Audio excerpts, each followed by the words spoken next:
ümid edirəm ki, bağışlayarsan. Bir gecə yanımda məni görməsən, üstümü örtməsəm yatandan sonra, bilirəm gözüm bir məni görürdü. Onu qeyd edeyim ki, Salyan rayonu həqiqətən də mədəniyyətimizə, incəsənətimizə çox böyük dahi şəxsiyyətlər yetirir. Bu günləri Salyan rayonunun çox böyük dahi şəxsiyyətləri olub. Həsənkür də mən deyərdim ki, bizim dahi şəxsiyyətlər arasında yaşayacaq, xatırlanacaq. Onun şeyləri neçə illər keçsə də bizim qəlbimizdə yaşayacaq. Bizim tanışlığımız 2018-ci ilə dayanır. 2018-ci ildə bir-birimizlə tanış olmuşuq. Həsənin mənə sevdiyi şəhid əmioğlu Cavad mənə xəbər verirdi. Yəni onun vasitəsilə mənə xəbər göndərirdi. Mənə qarşı olan sevgisi. Aramızda bilavasitə xəbərsiz Cavad olurdu. Həsən bir müddət məni sevdi və bir müddət keçəndən sonra aramızda münasibət yaranır və mən də ona qarşı hisslərimi almaq başladı və böyləliklə 2019-cu ildən bizim sevgi hekayemiz başladı. Biz birbirimizi çox sevirdik. Həsən məni, mən də onu çox çətin günlər keçirməyimizə baxmayaraq səbirlə, təmkinlə gözlədik. Bütün ayları, illəri səbirlə yola verdi və nəhayət ki, ən sonunda 2024-cü il mayında biz evlənərək bir-birimizə qovuşduq. Amma bu qovuşma ərəfəsinə qədər çox çətin illərdən keçdik. İkinci Qarabağ müharibəsində Həsən könüllü şəkildə iştirak edirdi və onun müharibəyə getməyi mənə dərindən sarsıtmışdı. Çünki bilmirdim oradan sağ qayıdacaqmı, qayıtmayacaqmı, hər bir fəaliyyatındaydı. Amma çox şükür Həsən müharibədən sağ-salamat qayıtmışdı və biz planlaşdırırdıq ki, artıq nişanlanarıq, daha yaxından qovuşarıq. Amma biz xəyallar qurarkən anidən əmioğlunun şəhid xəbəri gəldi. Onun üçün atam dünyasını dəyişdi və bizim nişan xəyallarımız, evlilik xəyallarımız bir müddət irəli çəkilməli oldu. Və üstündən biraz keçəndən sonra mən daha əmioğlunu avtoqazada itirdi və bizim yenidən nişan xəyallarımız biraz daha irəli getdi. Amma çox çətin də olsa, çox çətin yollardan keçmiş olsaq belə biz, yəni qəlblərimiz həmişə bir yerdə oldu. Nə o bir başqasına baxdı, nə mən bir başqasına. Bir-birimizi üç günkü kimi çox sevdik. Və sonunda Allah qismət elədi, biz 2020-ci ildə may ayında qovuşduq. Həsənlə bağlı xəyallarımız çox idi. Biz elə bilirdik ki, bizi çox uzun bir ömür gözləyəcək. Biz elə bilirdik bizim oğlumuz olacaq, qızımız olacaq. Hətta neçə illərdir deyirdi ki, qızımız olsa adın ömür qoyarıq. Ona həmişə ömrüm deyərəm. Ömrüm deyəndə də səni xatırlayarım. Çünki həmişə mənə Həsən ömrüm deyirdi. Amma nəsib olmadı. Bizimlə qızımız oldu. Nə də Həsən ona ömrüm adını qoya bildi. Hal-hazırda oğlum var. Amma Həsən oğlumuzun uzun verəcəyi bilmədi.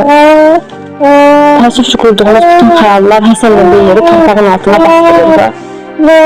Arzularımız sonsuz idi. Yəni, biz Allah'tan sadəcə xoşbəxtlik istəmişdik. Nə ev, nə maşın, nə bahalı paltar, nə gözəl yerlərdə gəzmək. Heç birini istəməmişdik. Biz sadəcə xoşbəxt olmaq istəmişdik.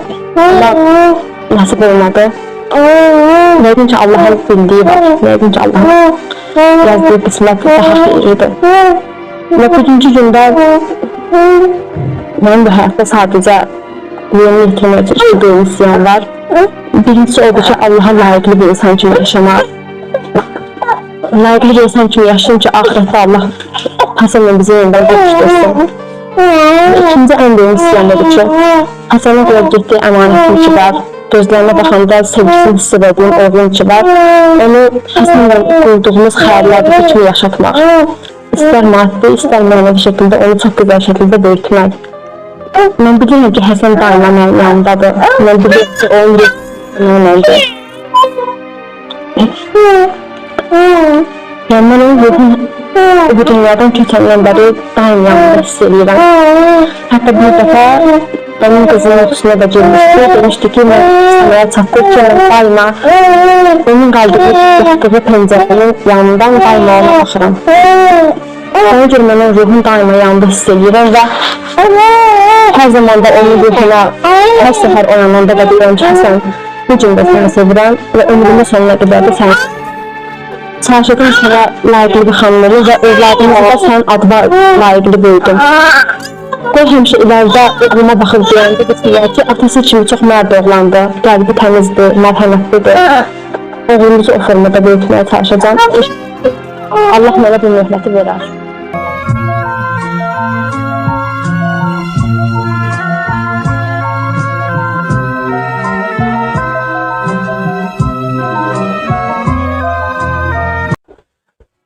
Mənim üçün bugün Həsən haqqında danışmaq həddindən artıq çətindir. Anlamam, məcburam. Həsən 1996-cı ildə Martın 17-sində qarlı çovğunlu bir gündə dünyaya gəldi. Gəlişi ilə ailəmizə sevinç gətirdi. Sonra müəyyən səbəblərdən biz Həsənin 5 yaşında Sarvan kəndinə köçdük. Həsən 6 yaşında 1-ci sinifə Şəhid Arif Nağıyev adına Dağkənd tam orta məktəbində öz təhsilinə başladı. Təsadüfdən Həsənin sinif müəlliməsi mən oldum. Həsən sinifdə sayılıb seçilən, savadlı bir şagird idi. O biri şagirdlərdən seçilirdi. Öz biliyindən belə deyim, 1-ci sinifdə 2-ci sinifin materiallarını qavrayırdı. Məsələ oxuyurdum, məsələnin 5-6 suallı məsələni birbaşa cavabını deyirdi. Çox savadıyla, çox 4-cü sinifi savadlı olaraq bitirdi. Sonra yuxarı sinifə qədəm qoydu, 5-ci sinifə. 11-ci sinifi bitirənə qədər. Məktəbdə bir müəllim də olsa Həsən haqqında mənə şikayət etmədi. Bu qədər tərbiyəsi ilə, biliyi ilə, savadı ilə seçilirdi. Məktəbi bitirdi, amma ali təhsil almaq istəmədi. Nə qədər məcbur etsən də öz könlü olmadı. Mən də çox üstünə getmədim, öz yaradıcılığına məşğul olmağa başladı. Hələ kiçik yaşlarından kiçik şeirləri yazırdı. Yazdığı şeirləri tez qaçırmağına göstərirdi. Mən də sevinirdim. Əvvəllər deyirdim, bəlkə də uşaqdır da, uşaqlarda olur belə həvəs. Amma gördüm yox, zaman keçdikcə Həsəndə bu həvəs daha da möhkəmlənir. Daha da onun yazdığı şeirlər samballı şeirlərə çevrilir.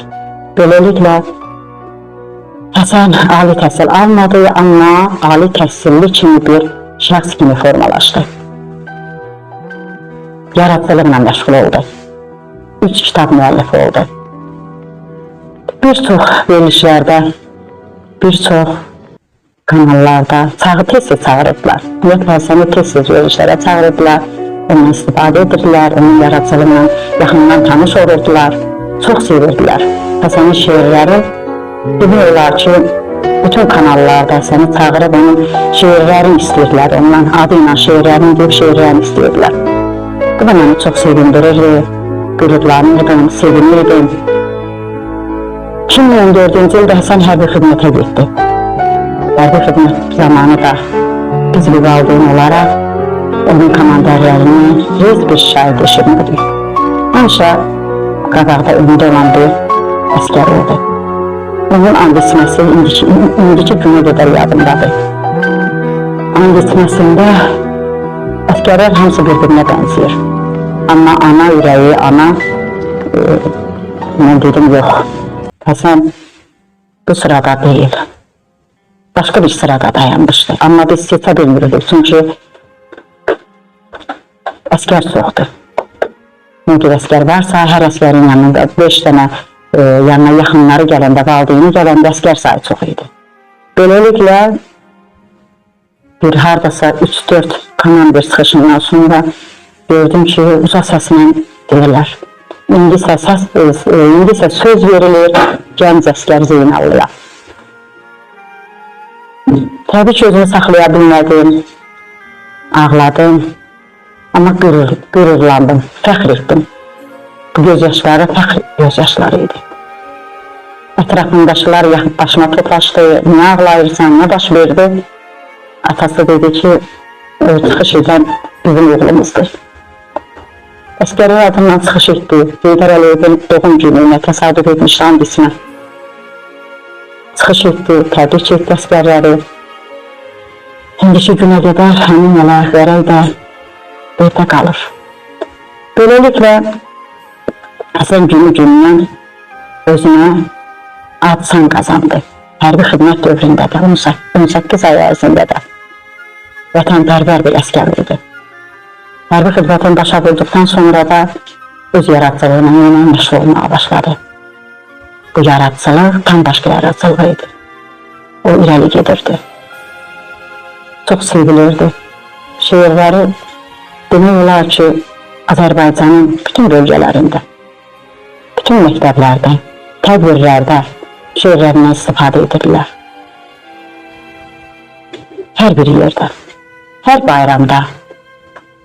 Şimdiki artıq 2-ci Qarabağ müharibəsi başa çatıb, amma yenə də Həsənin şeirləri tədbirlərdə yer alır. Həsən vətənpərvər olmağı ilə yanaşı ailə canlı da idi. Ataya, anaya, qohuma, əqrabaya hamının yerini bilirdi. Hər kəsinə necə danışmaq lazımdır, çox gözəl bilirdi. Ona görə də hər kəs yanında hörmət qazanmışdı. Hər kəs onu sevirdi. Mən Həsən haqqında inana bilməzdim ki, danışa biləm, amma özümə söz verdim ki, Həsən elə bir oğul idi ki, mən onun haqqında danışmalıyam. Bir çox tədbirlərdə, bir çox, belə deyim, şeir müsabiqələrində iştirak etdi. Xalqın şairi, ARV kanalında xalqın şairi müsabiqəsi gedirdi. Müsabiqənin birinci yerə də olmasa ikinci yerə çıxdı. Amma ikinci yerlə razılaşmırdı. Deyirdi ki, mən birinci yerin layiq olmalıydım. Pul mükafatı ilə yanaşı ona diplomlar verildi. Sayıldı, seçildi, verilişlərə çağırıldı. Biz də üraldığın kimi baxıb həmişə fəxr etdik. Həsən Leyla Əliyevanın kitab təqdimatında çıxış etdi. Onu orada təqdim etdilər. Sevinə-sevinə mənə zəng vurdu. Dedi ki, ana, Leyla Əliyevanın kitabının təqdimatına məni dəvət almışam. Ora gedəcəm. Mən də çox sevindim, qürurlandım. Təbii ki, bir ana kimi sevincimin həddi hüdudu olmadı. Beləliklə bu təqdimat baş tutdu, Həsən orada çıxış etdi. Azərbaycandan cəmsi 2 şair çıxış edirdi, iştirak edirdi bu təqdimatda və Həsən də onlardan biri idi. Həsənə öz kitabını təqdim etdi Leyla xanım və öz imzası ilə. Bu da məni çox sevindirdi. Həddindən artıq ömrümdə birinci dəfə, bəlkə də ən çox sevindiyim gün həmin gün oldu. Beləliklə, Həsənin yaradıcılığı daha da genişlənirdi. Çox genişləndi, həddindən artıq. Kitablarla yanaşı bir çox şeirləri var ki, o şeirlər hələ də dəftərlərdə qalıb. Çap etdirmək fikri vardı. Planları çox idi, arzuları çox idi. 6 il sevdiyi bir xanımla, bir qızla ailə həyatı qurdu. Və həyatı yarımçıq qaldı. İndi mən gəlinin oğlu Nəbənin gözündə Həsəni görürəm. Onlara baxanda elə bilirəm ki, Həsəni görürəm. İndi Həsənin Məhəmmədi özündən sonra 25 gün sonra, ölümündən 25 gün sonra Həsənin oğlu dünyaya gəldi. Məhəmmədi dünyaya gəldi. Bu da bizi sevindirdi. Hiç olmasa Həsəndən sonra Həsənin yolunu davam etdirən Həsənin yadigarı var. Mən inanıram ki, Məhəmməd atasının yolunu davam etdirəcək. Atası kimi savadlı, atası kimi bilikli, atası kimi necə deyim, hamının hörmətini qazanan bir oğul olacaq, şəxsiyyət olacaq. Mən buna çox inanıram. Çox sağ olun, Allah razı olsun hər birinizdən, ailəmiz adından təşəkkür edirəm. Hər kəsə Həsəni belə işıqlandırırsınız, sayırsınız, gəlirsiniz. Allah razı olsun hər bir kəsdən. Mən indi bilirəm ki, Həsəni təkcə mən yox, Azərbaycan xalqı getirib. Hamıya təşəkkür edirəm. Çox sağ olun. Özüm mən Tağdunun həmişə qabaqda gülmüsünüz, bizi saymısınız. Allah sizə razı olsun. Geçən dəfə Səlyan'da kitabxanada Həsənin televizyasında birləşdirək elədiniz. Allah sizə razı olsun. Bir olsun mənimdir, İnqilab mənimdir. Siz həmişə kənddə yeterli görmüşsünüz. Qaldı mən oğlum Həsənə. Hələ 6-cı sinifə, 7-ci sinifdən bunun kitaba marağı var. Tarihlərə, yazıçılara, həmişə deyir ki, atar mən üçün Xəlil Rıza'nın kitabını, Rəsul Rıza'nın, ondan sonra mümkün hardasa xalq şairləri, yazıçıların Əliağa Kürsaylı'nın kitablarını istəyirdim, elə ki, tapırırsın, Səlyan'dan, kitabxanadan gətirirdim, verirdim. O da oxuyurdu. Özü də aldığını alırdı, mən aldığımı alırdı. Çok böyük həvəsi var kitab, vətənpərvər uşağıdır. 2014'də, 15'də hərbi xidmətdə olub Qarabağ zolğasında. O da böyük bir deyil.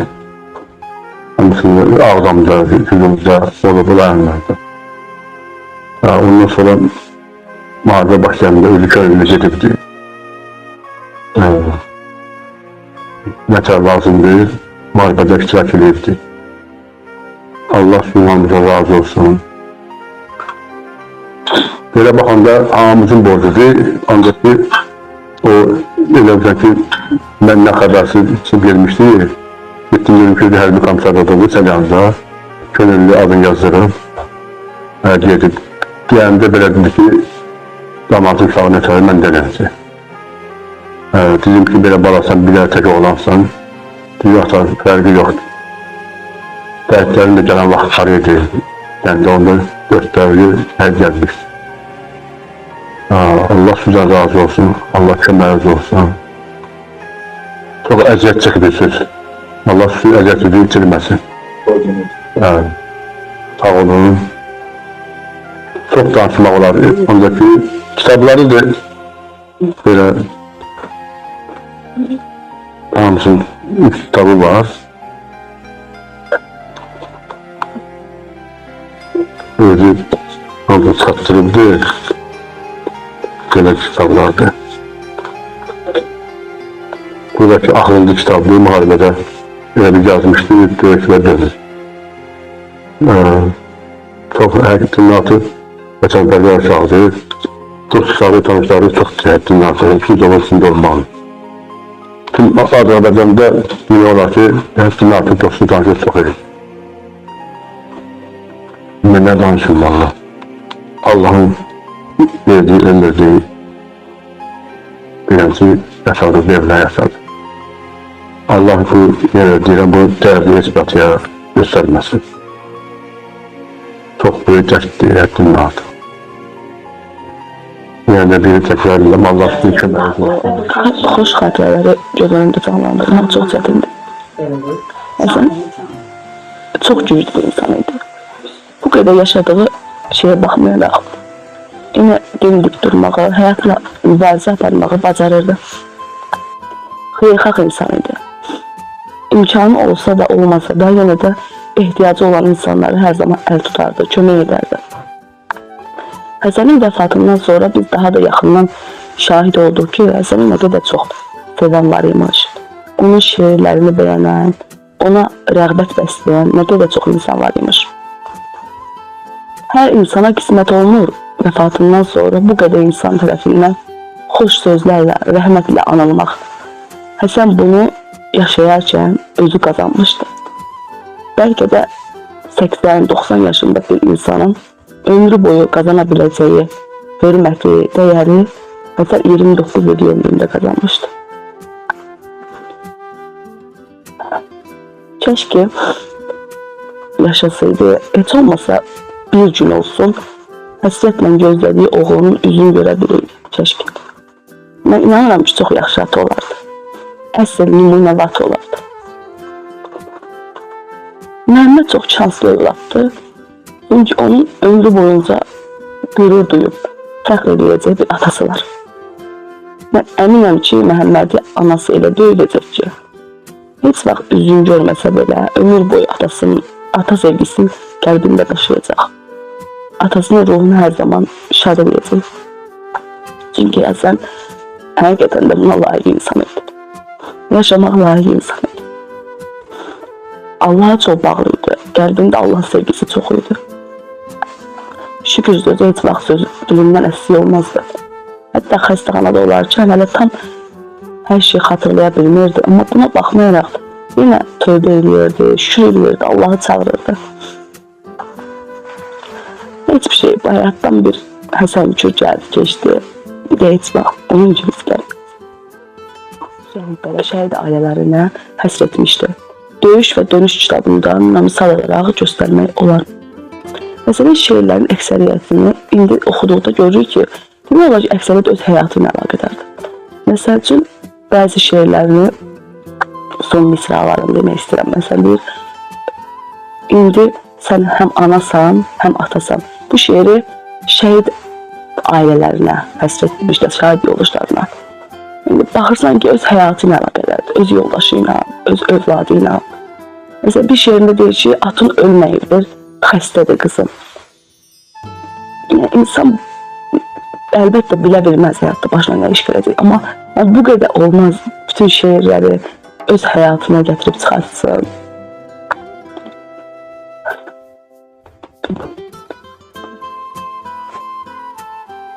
Müharibə vaxtlarında, müharibə başlayanda mənim yoldaşım könüllü şəkildə müharibədə iştirak eləmişdi. Həsən də həmin gün bizdeydi, müharibəyə getdiyi gün yoldaşımın. Mən ağlaydım, gəlib mənə dedi ki, ağlama. Bu hər bir kişinin borcudur ki, müharibədə iştirak eləsin. Anasını, bacısını qorumaq üçün. Mən də iştirak eləyəcəm. Amma ana bilmir, anaya demə. Deslərim çox pis olacaq. Mən də anama heç demədim, amma bilirdim ki, Həsən dayanmayacaq. Müharibədə iştirak eləyəcək, könüllü şəkildə. Və elə də oldu. Bir gün gəldi, gördüm mənə zəng eləyir ki, mən gedirəm, məni çağırırlar. Amma anadan müğayət ol. Ananı sənə əmanət edirəm. Mən indi ona müğayət ola bilmirəm.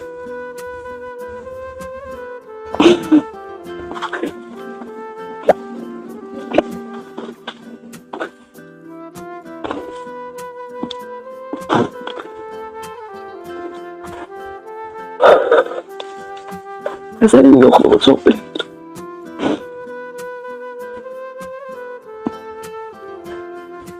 Həsən uşaq vaxtı öz aramızda danışanda mən həmişə deyirdim, yəni ümumiyyətlə danışırdım, polis olmaq istəyirəm. Mən həmişə yerin müəllimi olmaq istəyirəm, o deyirdim, polis olmaq istəyirəm. Amma elə gəldi ki, zaman gəldi, Həsənin bu istiqaməti, yəni seçdiyini gördük. Şeirlər yazırdı, gətirib göstərirdi ki, bax belə bir şeir yazmışam, necədir, anama göstərirdi, mənə göstərirdi. Həqiqətən də gözəl şeirlər yazırdı. Belə kiçik yaş olmağına baxmayaraq, yeni başlamasına baxmayaraq, şeirləri çox gözəl idi, çox gözəl şeirlər yazırdı. Və əgər yaşasaydı, onun yaradıcılığını indi demək olar ki, Azərbaycanın bütün hər yerində, bütün bölgələrində yəni tanınardı. Düzdür, tanınır da, amma daha da çox tanınardı, mən buna əminəm. Çünki onun qələmi bir başqa idi, onun yazısı, onun düşüncəsi bir başqa idi. Çox fərqli yazırdı o, çox fərqli düşünürdü həyata, çox fərqli bir yanaşmadan baxırdı. Düşüncələr çox fərqli. Həsən Kür gəldi. Səidə xanım, mən istədiyim qızla ailə qururam. O qədər sevindim, o qədər sevindim. Səidə xanım, sizə demişdim, artıq mən ailə həyatı qururam. Mənim də arzularım var. Dedim, Həsən, sən hər bir xoşbəxtliyə layiq oğlansan. Allah səni xoşbəxt eləsin. Çox sevindim. həqiqətən mən onun ilk dəfə sevinən, ürəkdən sevinən gününü gördüm ki, Həsən o qədər sevinir. Yəni, mən Həsən Gülün annəyə olan məhəbbətini, yoldaşına olan məhəbbətini, insanlara olan məhəbbətini gördüm. Həsən Gülün o qədər balaca ürəyində o qədər gözəl, böyük sevgi var idi ki, vətənə sevgi, ataya sevgi, insanlara sevgi. Heç kəsin qəlbinə dəyməyə çalışırdı ki, heç kəsin qəlbinə dəyməsin. Həsən Gül doğrudan da mən deyərəm ki, Azərbaycan ədəbiyyatından getdi, Azərbaycan şeiriyyatından getdi. Həsən Gül dünyada tanınardı. Yəni, az bir müddətdə, az yaşı olsa da çox işlər görmüşdü. Həsən Gül bizim xatirələrimizdə daimi yaşayacaq və Həsən Gülün xatirəsi daimi anılacaq. Bir bibi kimi o deyə bilərəm ki, Həsən biblərin rəğbətini qazanmış oğullardan biblərin ürəyində öyle yuvası ki,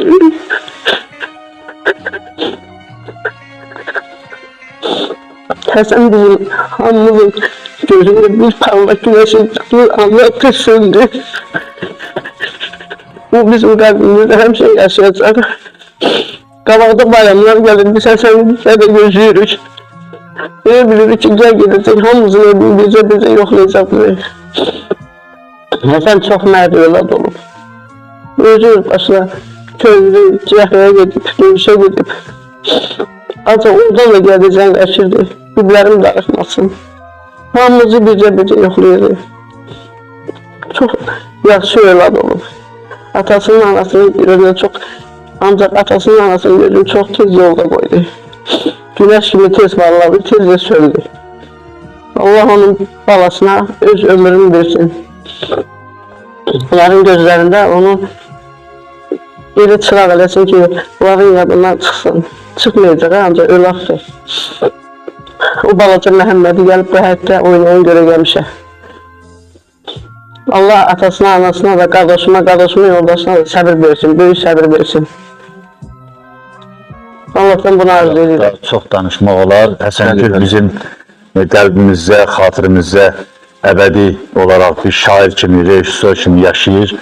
Biz onu özümüzə ən yaxın yoldaşlardan biri hesab eləmişik. Hətta Həsən Gül vaxtı ilə bizim bu həyətdə film çəkib, şəhidimizlə bərabər film çəkib, şəhidimizi həmin filmdə canlandırıb. Bir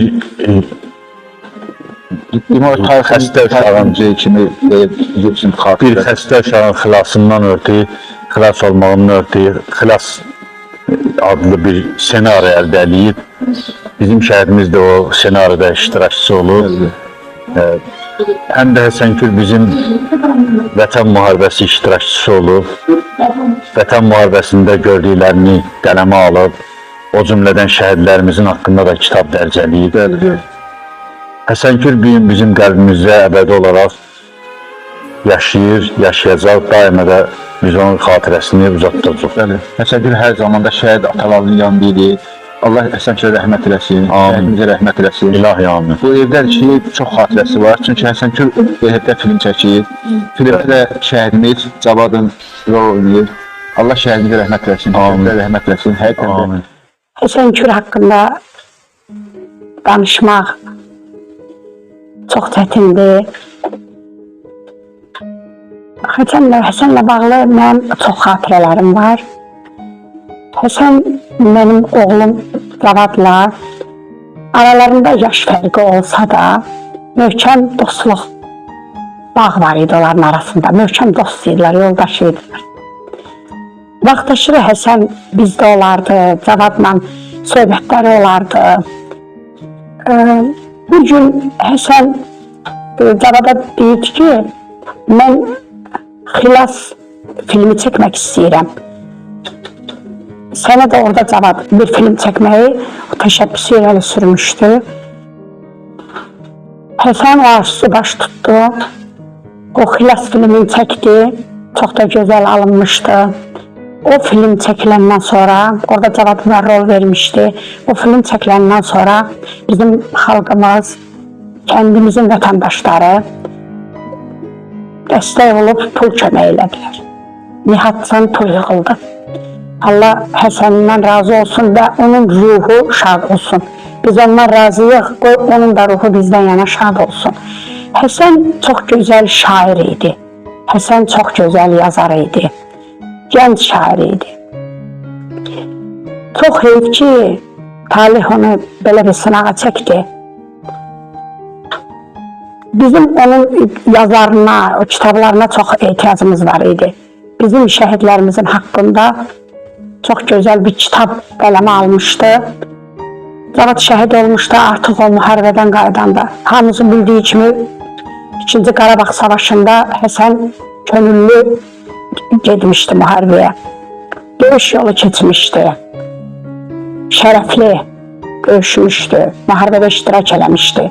Və eşidəndə ki, bizim kəndimizə 5 dənə şəhid gəlib, o şəhidlərimizin adını da orada Şuşada belə divara həkk eləmişdi. Yazmışdı, orada şəkildə çəkdirmişdi.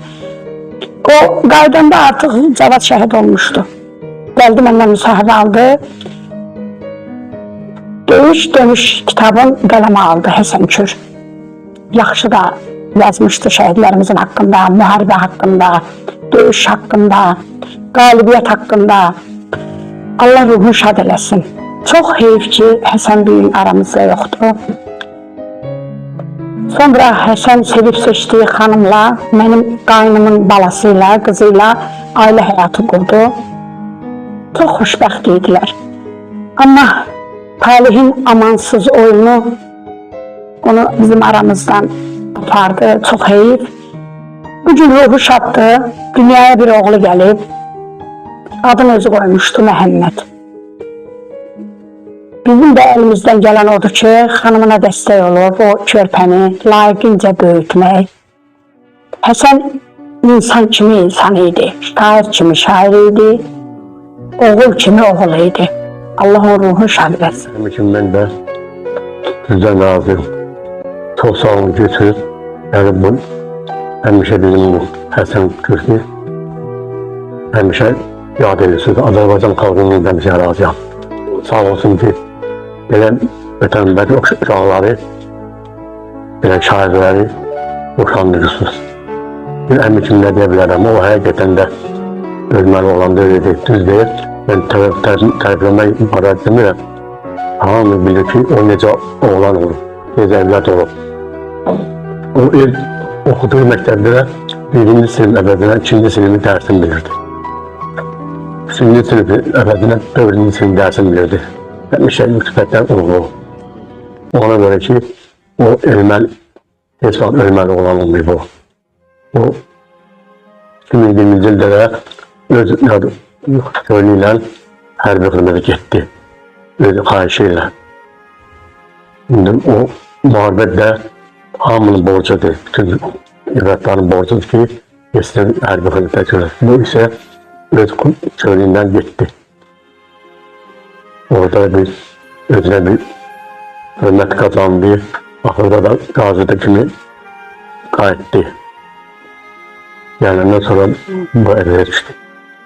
Ölümdən 20 gün ana demişkən 20 gün sonra, 25 gün sonra evladı da dünyaya gəldi. Onun adıyla Həsən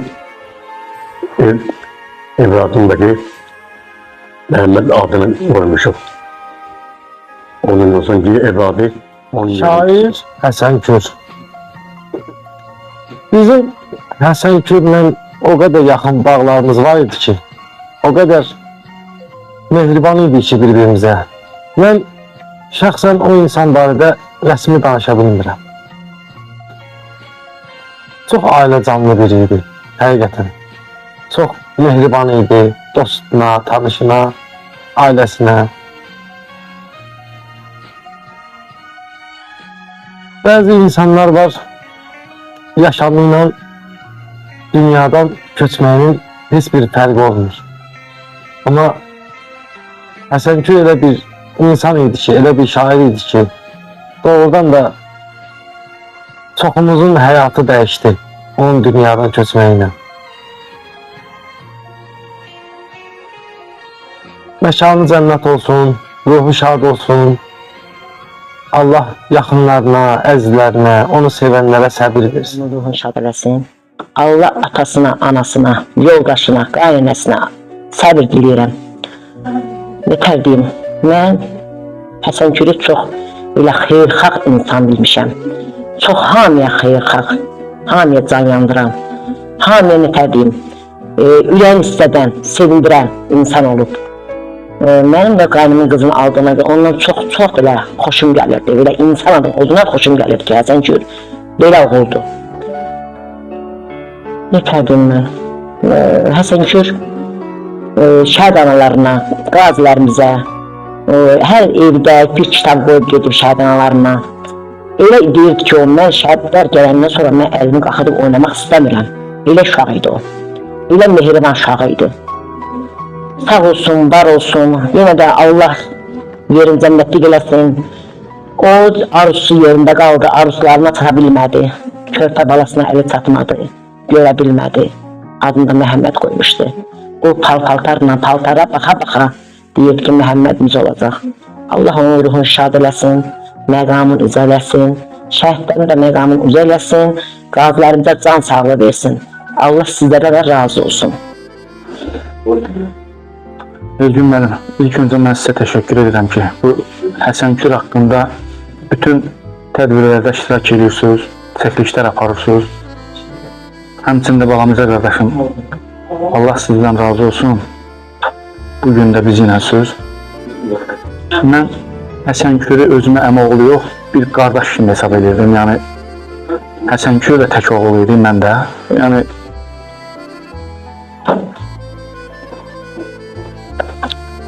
mən özüm elə hesab edirəm ki, tək deyirəm. Yəni, özümü o qədər arxa dayaq hesab edirdim ki,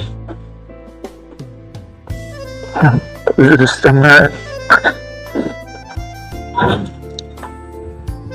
Mən indi başa düşürəm ki, mən üçün bu qədər ağır olan bir itki valideynləri üçün, əmim üçün, gəlin bacım üçün nə qədər ağırdır.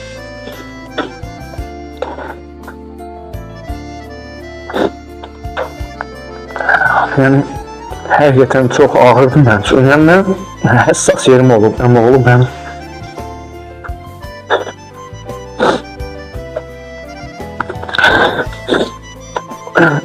Onun mərdliyi, onun hər birimizdən, yəni bütün nəsildə hər kəsdən fərqli olmalı.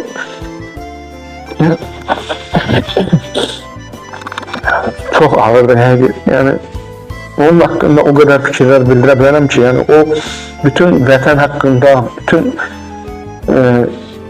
vətənə olan sevgisi haqqında kitablar yazıb. Yəni onun özünün haqqında o qədər kitablar yazmaq olar ki, o sayılıb seçilməyi, fərqlənməyi, bütün qohumlar arasında onun o qədər sevgisi var ki, yəni indi hansı qohumun evinə geçsin, hər kəsin yəni ən həssas yeridir bu Həsənkürün yoxluğu. Bu mənim üçün yəni həqiqətən yenə də yaşayır. O mənim qəlbimdə hər zaman yaşayır, yaşayacaq da. Yəni, onun nə qədər ki, əzizləri, dostları, tanışları var ki, mənim qədər ən azından onlar da ağrazı çəkirlər, bilirəm. Onun o qədər qürurlu oğlu ki, o, yəni, bir dənə oğul olduğuna görə, o valideynləri məsələn, deyərdi ki, yəni, nətər deyirlər, hamıdan fərqli olsun. Yəni, hər bir valideynin arzusudur ki, evləri fərqli olsun. O özün o qədər sadə aparırdı ki, yəni istəmirdi ki, kimsə ondan hesab görsün, kimsə ondan incisin. Uşağın belə, yəni dağların belə yanında özünə rəğbət qazanan bir oğlu oldu. 44 gün müharibədə hər kəsdən gizlin gedib könüllü bankomatda öz adını yazdırıb ki, mən yəni özümə sığışdırmıram da, yəni burada qalmağı. Çünki vətən oğulları var ki, məsələn, burada qalmır. Yəni gedib döyüşdə xidmət eləmək üçün can atırlar. Mən də onlardan biri. Mən də getməliyəm. Yəni valideyni çox tərbiyə elədi ki, olmaz da. Yəni ki, Allaha var da, hər oğullarımız var ki, bir evdən 2 oğul var, 3 oğul var, gedib xidmət edir. Sən də öz vəsf borcun var, işin var. Sən də bir vətən üçün nəsə bir iş görürsən, şairlik edirsən, söz yazırsan. O inadlara baxmayaraq yenə öz inadını irəli sürdü, getdi vətən üçün döyüşməyə və 44 gün müharibədən alnı açıq uzaq gəldi. Orada olan vaxtlarında da və hətta əskərlərlə belə intervyu aparıb şeirlər yazırdı. Yəni ki, onların orada olan çıxışların, əziyyətlərin, çətinliklərini görüb, onlar haqqında da bir çəkilişlər aparıb, fikirlər bildirib, özü üçün şeir dastan eləmişdi.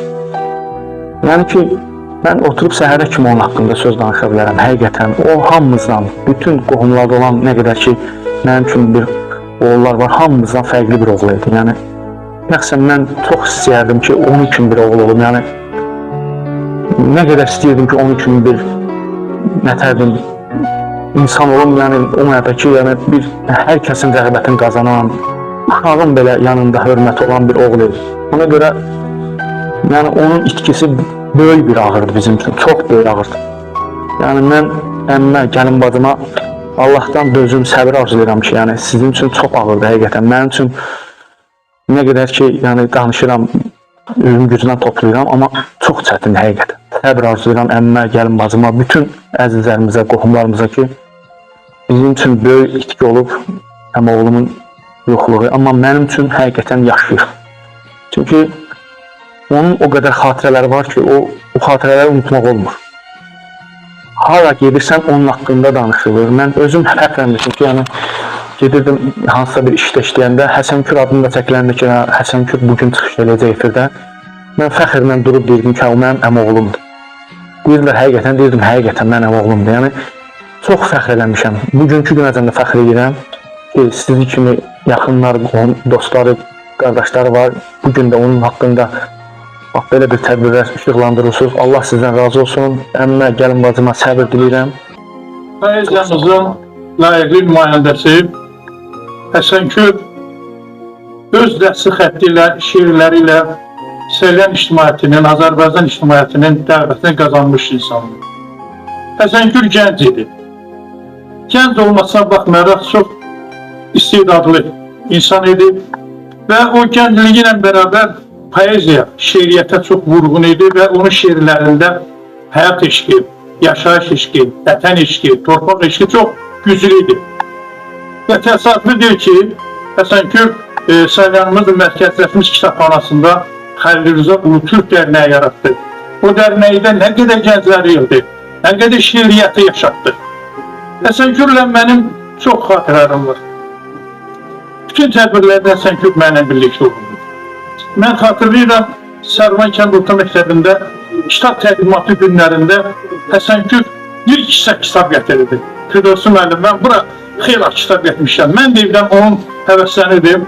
15-20 yaxın kitabı gətirirdim və kitabları biz balalarımıza fevral ayında deyəsən neçəsinsə kitab bağışlama günüdür. Həmin kitab bağışlama günündə Həsənkür çox fəal iştirak edir. Həsənkür dayısına verdiği sözü de yerine getirdi. O deyildi ki, dayım şəhiddir və mən də vətən çağıranda birinci vətən üçün gedəcəm və o da vətənin müdafiəsinə getdi. 44 günlük müharibədə igidlik göstərdi, döyüşdü, qayıtdı, gəldi. Həsənkür Sərvan tədbirlərində, biz Sərvanlı olaraq qeyd edərəm ki, şəhərlərimizin tədbirlərində iştirak edirdi.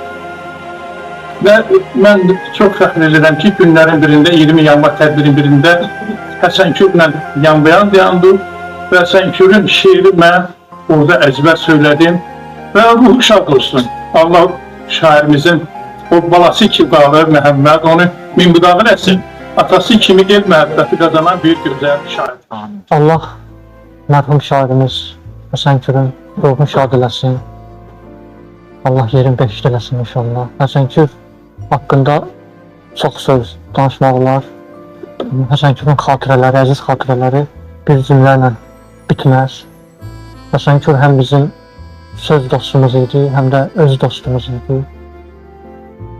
Onunla ilk dəfə Mərkəzi Kitabxanada tanış olmuşduq. Gözəl şeirləri ilə bizim könlümüzü oxşamışdı. Çox ağır, mövzulu, dünyanın dərdini çəkən, insanların dərdini çəkən şeirlər yazırdı. Allah ruhunu şad eləsin. Allah ailəsinə, atasına, anasına, yaxınlarına, əzizlərinə səbr əta eləsin. Həmişə Həsənkül bizim qəlbimizdə yaşayacaq. Gənc yaşında öz heyrətamiz sözlərin ərşin lövhələrinə yazılan şairlərdən. Əfsuslar olsun ki, bu cür gözəl bir qardaşımız, gözəl şairimiz, bizim qazimiz, Vətən müharibəsinin iştirakçısı olan Həsənkül haqqında və onun xatirələri haqqında danışıram. Çox əfsuslar olsun. Allah ruhunu şad eləsin. Həsənküllə tanışdığımız və münasibətimiz çox yaxın və çox isti olub. Hətta onun toy mərasimində çox yaxından iştirak eləmişəm. Mən Həsənkül mənə şəxsən tapşırmışdı ki, Rauf, Bakıdan gələn şair qardaşlarımızı sən qarşılayacaqsan, onları sən qulluq edəcəksən, onlara sən xidmət edəcəksən. Onun da tapşırığını həm bir bəy olaraq, həm də bir qardaşımız olaraq onun tapşırığını mən yerinə yetirdim. Bakı şəhərindən təşrif buyuran Həsən sevərləri hamısını qarşıladım bir-bir, hamısına da xidmət elədim. Hava xoş olsun, ruhu şad olsun. Vallahi həyəcanlıyam, səsim əsir. Nə qədər məclis adamı olsam da, nə qədər cəmiyyət arasında olsam da, Həsən haqqında danışarkən həyəcanlanıram. Səsim titriyir, qəhrələnirəm, özümü toparlaya bilmirəm. Ruhu şad olsun bir daha və bu yaxınlarda eşitdim ki, onun gözəl bir balası, Məhəmməd balası var.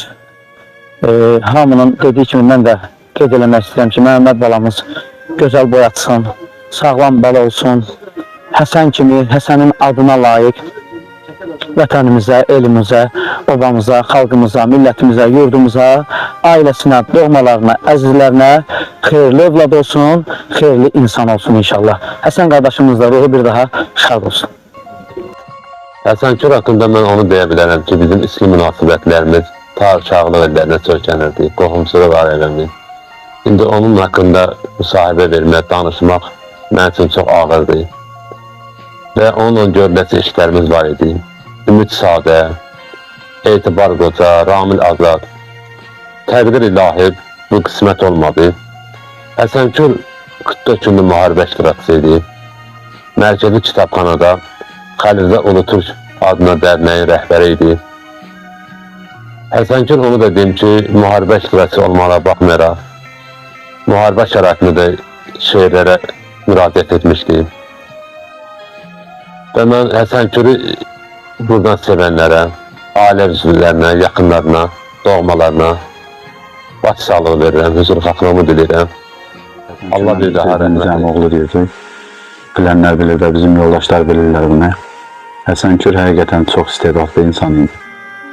Onun ən çox xoşuma gələn şeirlərindən biri də o idi ki, 5 gün verməyənlər 40 gün yas saxlarlar. Həsənin yazdığı şeirlər demək olar ki, çox heyf olsun ki, öz həyatına uyğun oldu. Çünki onun yazdığı şeirlərdə çox ölümdən bəhs edirdi.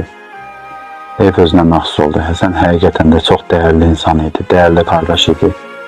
Bu qədər tez itirməyə bizə çox pis təsir elədi. Və bu evdə bizə səndən çox olmuşuq, çox oturmuşuq bir yerdə. Allah o rəhmət eləsin.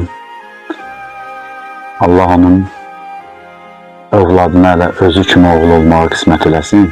Onun yolunu davam eləsin. Biz ondan soruşuyduk ki, uşaq deyildi, atamı gözləyirəm. Biz də deyildik ki, atan hardadır məcər? Müharibəyə gedirdir, o deyişir gecələr. Bu sözləri kaş o uşağı bizə deyildi.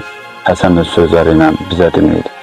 Allah Həsən qardaşımıza rəhmət eləsin. Elgin müəllim, bizim Həsənkül qardaşımızın ki, kitabları haqqında danışdıq. O kitablar təkcə kitab müəllifliyi ilə məhdudlaşmır. O həm də müəyyən o tədbirlərdə və yaxud da ki, belə deyək də, təşkilatların təşkil elədiyi o müsabiqələrdə iştirak edir və həmən müsabiqələrdən biri də Azərbaycan Gənclər Fondunun maliyyə dəstəyi və Dünya Gənc Türk Yazarlar Birliyinin təşkilatçılığı ilə həyata keçirilən Nəslimi 650 layihəsi çərçivəsində təşkil olunmuş yeni nəfəs qiraət müsabiqəsində iştirak edir və birinci yerə layiq görülür. Və bu diplom da həmən müsabiqədən verilən diplomdur. Çox belə təqdirə layiq bir işdir. Sonra təkcə qiraətlə iş bitmir. Deməli, həmən təşkilatın sonralar təşkil elədiyi şeir müsabiqəsində də Həsənkül qardaşımız həmən şeir müsabiqəsində iştirak edir və 3-cü yerə layiq görülür. Bunlar hamısı çox gözəl nailiyyətlərdir gənc yazarlar üçün. İnsan belə nailiyyətləri görəndə istərsəməz bu cürlə gənclərlə fəxr edir. Sözün həqiqi mənasında Azərbaycan gəncliyinə eşq olsun. Vallahi billah o gənci yetişdirən o valideynlərə də Allah can sağlığı versin. Allah dövlətimizi, millətimizi qorusun, xalqımızı qorusun. Cümləlim, dünyada ən xoşbaxt adamlardan biri o kəslərdir ki, onlar poetik dildə danışmağı bilir. Şeir, qəzəl demək hər adama da nəsib olunur. Allah o Həsəngül qardaşımıza bir dənə neymət edə vermişdir. Bizən o, bu yaşlı, bizən insanın həyatını fəsillərə böləndə deyirsən ki, yazdı, yaydı, payızdı, qışdı. Bir qədər insan yazın isə özünün gözəl bir dövrü var ki, ona yazın ilk günləri də ona bahar derlər, bahar. Yazın ən gözəl hissəsi bahardır.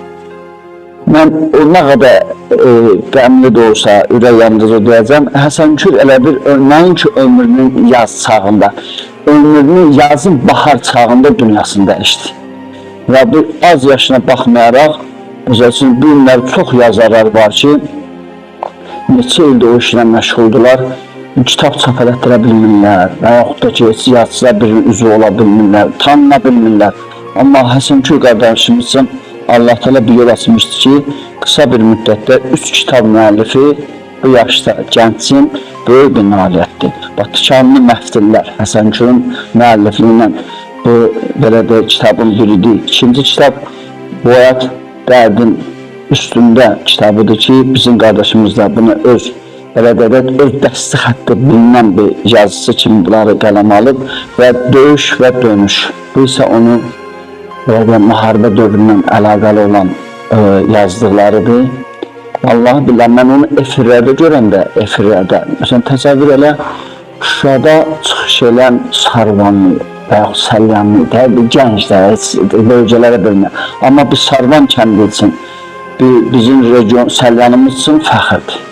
Məsələn, sözün həqiqi mənasında Səlyanla, çünki Səlyan əvvəlin yetişdirib də, Səlyanda kimlər olmuş ki, Allah Əli Bövşünzadə də rəhmət eləsin. Bizim çoxlu yazarlarımız olub, bizim yazıçılarımız olub, Xəlil Rza Ulutürkdür, Oxtay Rızadır və o cümlədən bizim fəxrimiz olan Füzusi müəllim Sarvanlıdır. Həsənkül də həmən, Əliağa Kürçaylıdır, bəli, bunlar hamısı salib seçilən bizim yazarlarımız olub. Həsənkül də həmən o karvana qoşulan kəslərdən biridir. Allah Həsənkül qardaşımıza qəni rəhmət eləsin. Bağışlayarsan. Bir gecə yanında məni görməsən, üstümü örtməsən, yatandan sonra bilirəm gözüm bir məni görürdü, rəhmətli yanandan, atandan sonra daha mən də yoxam. Mən də ölmüşəm. Dökmə gözlərinin yaşını yerə. Razı deyiləm ki, qənə batasan. Biraz qürurlu ol, biraz möhkəm ol. Sən indi həm ana, həm də atasan. Cavan ömrün ilişə, əcəlin boş vaxtına. Yaradan göz yummaya, gözünün yaş vaxtına. Can verəsən qadası, rəngin ola sapsarı. Atanın duaları düşə sərxoş vaxtına. Anan özün itirə, saçı boğa barmağın, ağlayıb sızlamağı düşə Əzrail bəyin ürəyi daş vaxtına. Həmişə dərd qəm yeyən, gün üzünü görməyən, cismini tapşıralar torpağın qış vaxtına.